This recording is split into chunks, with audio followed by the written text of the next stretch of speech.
Thank you for coming back to my channel for your stimulus check and stimulus package update. Please subscribe to my channel. Please leave your thumbs up and please leave your comments. First of all, I want to say thank you so much for all the support that you give me on this channel. Thank you so much.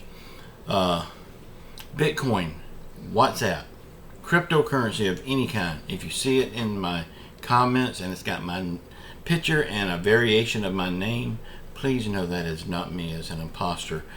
Everybody on YouTube is inundated with that garbage right now. Y'all, wouldn't you know it? I mean, I had all my notes prepared for this video, and just as soon as I told my wife I'm gonna make the video, I see a report from the Hill that I have to tell you about first. I'm gonna tell you about this first, and then I'm gonna get into what I've already had. A report from the Hill said that Joe Manchin is now wanting to hold off talks. He don't even want to talk about the $3.5 trillion bill until after the new year. That's right, until 2022. He don't even want to talk about it anymore.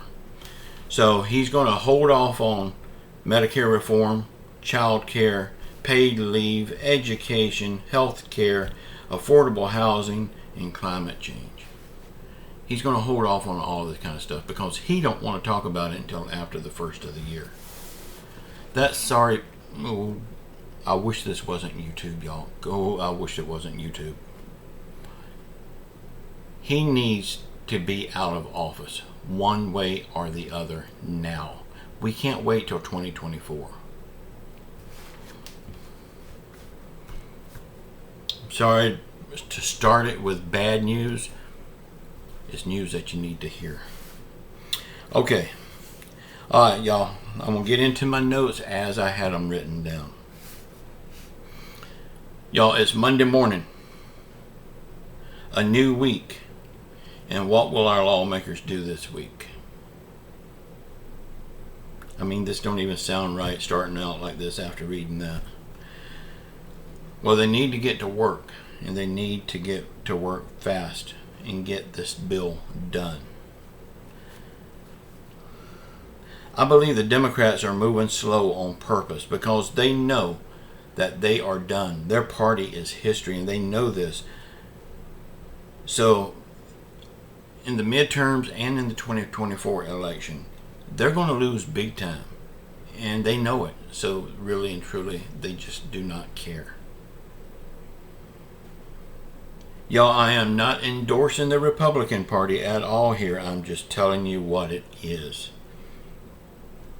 All of this slowpoke moving on the $3.5 trillion bill, all of this stuff, the kicking it down the road day after day after day after day, all of that comes from the Democrats.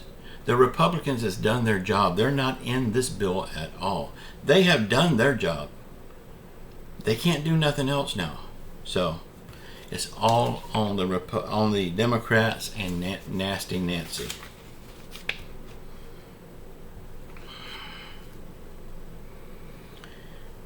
Maybe something will get done this week. Last week there was a group of 13 different committees working on the $3.5 trillion bill. And they say they are done drafting this bill, and that just means that we can get started moving forward with it. And we'll start learning what's in this bill. We have been waiting on that for a long time.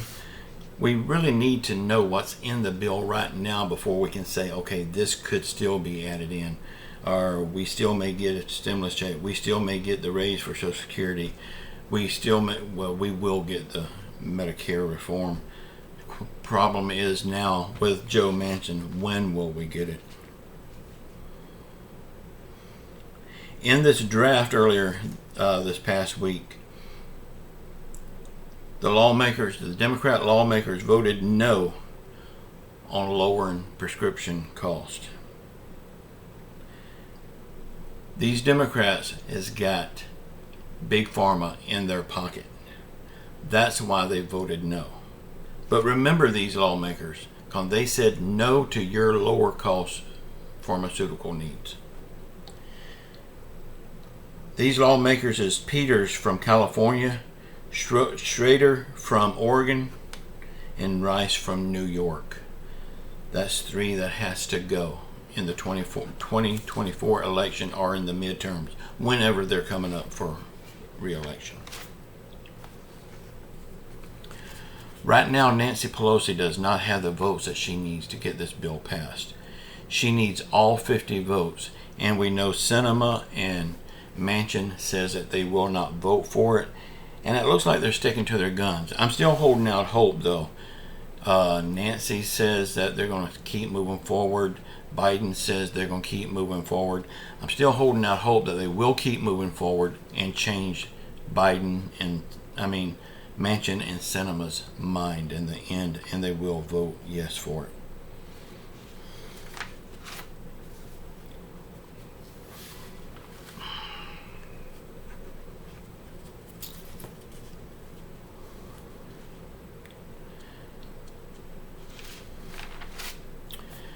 Y'all, food stamp programs could be cut if the federal government runs out of money. You could see your food stamps go away. And there are people that really depends on food stamps. I know a lot of you are reporting you only get $15, $20 a month anyway. But that's $15 or $20 more than what you had. And now if it goes away, it might hurt you. Some people has a family, and food stamps is the only way that family eats. And when it comes to the end of the month, they're just biding time until that food stamp card comes. They need that food stamp card that bad. And if it goes away just for 2 days, that's a big deal to these families. When it goes away, if they don't raise the debt ceiling, it could go away for a month or maybe less, but 1 day is too much. Also, if they don't raise the debt ceiling, Medicaid could be going away for a month or a few days, however long it takes them to decide to raise the debt ceiling. 2/3 of Medicaid is funded by the federal government. 1/3 is funded by your state. And I don't see very many states with that kind of money to pick up the full tab. So if the federal government runs out of money, also there goes your Medicaid. Janet Yellen said just the other day that the Treasury is running out of money real fast and they need to raise the debt ceiling. Well, if they don't raise the debt ceiling and they run out of money, food stamp program's going to be cut, SNAP program's going to be cut, Medicaid's going to be cut. Now, it's only going to be for a short time until they decide to raise the debt ceiling. But like I said, 1 or 2 days is way too much for some families that really depends on this. Y'all know how I feel about raising the debt ceiling. I don't think they should, but in the short term, that's the only option I see. They're going to have to raise the debt ceiling, even though we don't want it. Because when they raise that debt ceiling, they're going to be printing out worthless paper and calling it money, putting us deeper in debt. But these families are really dependent on that food stamps, and these families are also dependent on that Medicaid. If the United States, the federal government runs out of funds, they won't be able to meet these obligations. So in the short term, I think they do have to raise the debt ceiling, as bad as I hate that. But when they're doing all of this, raising the debt ceiling, cutting out food stamp SNAP programs, and cutting out Medicaid, just remember, they're sending $64 million to Afghanistan. And you know who's going to get that money? The Taliban, after they killed 13 of our best. All the millions of dollars that they're using to ship these illegal criminals all around the world, taking them back to their last place of residence.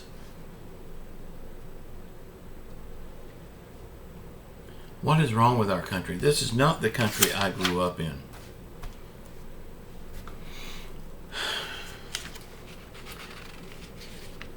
Y'all,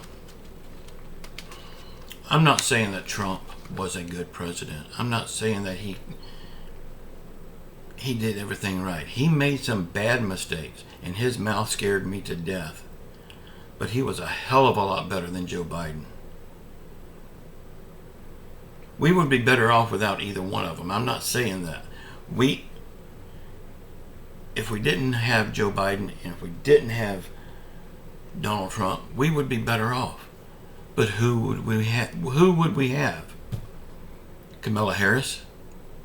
Nasty Nancy?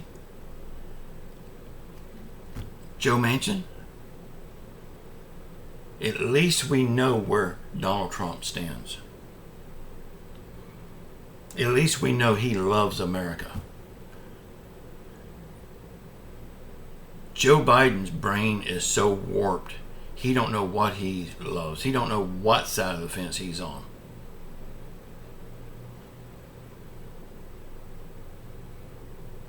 Y'all, I hope something good happens this week. Do I believe we'll get a fourth stimulus check? I still believe we will, 125%. Do I believe we'll get the raise for Social Security? I still believe we will. 125% of me says yes, but that's just my opinion. Now the big problem is when. When will we get it, and how much will it be? We know they're going to kick it down the road as far as they can. We know they're going to make it as small as they can. But right now, the American people needs help. Y'all, if you want your comments put over on my website, We the People, start it by saying We the People. We will take it over there for you. Also, join the Facebook group. You have to answer the one question. Both links is in the description box below. Before I get away from here, I need to tell you one more thing. Yesterday, I'm sorry, y'all, I'm having trouble with my throat. I was bored, so I was going around looking at other people's stimulus videos. The one person that I'm always talking about that I don't like, he made a video that I really do like that video, and he made a lot of sense. So, as I was listening, I seen the title, so I clicked on it to listen to it. As I was listening to it, I was also reading his comments. The video was titled, How to Make $100,000 in a Year. That kind of stuff interests me. So I clicked on it. As he was talking, he's making good sense. I like that video. That's probably the best video he's ever made. Y'all, I started reading his comments as he was talking, and there was a lady on there. He's telling you how you can make $100,000 a year, and you can. It's very easy. But her comment was that she can't make $100,000 a year because she would lose her disability and her Social Security. How much is that? $700 a month? $800 a month? Y'all, just because you're on Social Security or disability, that don't mean you can't do better. And that's what he was trying to tell people. They can do better than Social Security and disability. And it's very easy. And he's not talking about going out digging ditches and putting a roof on a house. He's talking about things that you can do. If I had a chance to make $100,000 a year and I was on disability, I would tell them in a heartbeat where they could stick that disability check. But people think their Social Security and disability is that important. People just don't want to hear when people tell you how you can do better. Y'all, just know I love you all. I rambled on enough. Please leave a comment, leave your thumbs up, and please subscribe to the channel. Until next time, keep your faith in Jesus Christ. He will get us through all of this. Say a prayer for our world. Say a prayer for our country. Say a prayer for our leaders. Say a prayer for everyone around the world hurting through COVID, financial hardship, or any other affliction. Just know I love you all. Until next time, ciao.